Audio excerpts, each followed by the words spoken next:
വരാഹി ദേവിയുടെ അതീവ ഫലം നൽകുന്ന മന്ത്രത്തെ പറ്റിയാണ് ഇവിടെ പറയുന്നത്. ഭഗവതിയെ ഭക്തിപൂർവ്വം ഭജിച്ചു കഴിഞ്ഞാൽ ദേവി നമുക്ക് അനുഗ്രഹം ചൊരിഞ്ഞ് നമ്മുടെ കൂടെ തന്നെ നിൽക്കുന്നതാണ്. മനഃശാന്തിയില്ലായ്മ ഇന്ന് ഏറെ മനുഷ്യരും നേരിടുന്ന ഒരു പ്രശ്നമാണ്.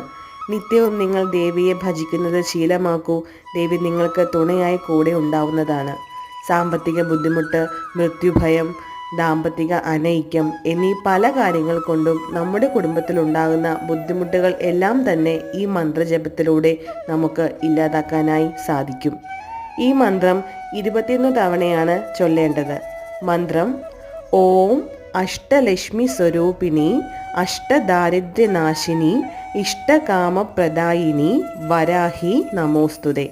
എല്ലാവർക്കും വരാഹി ദേവിയുടെ അനുഗ്രഹം എല്ലായ്പ്പോഴും ഉണ്ടാവട്ടെ എന്ന് പ്രാർത്ഥിക്കുന്നു.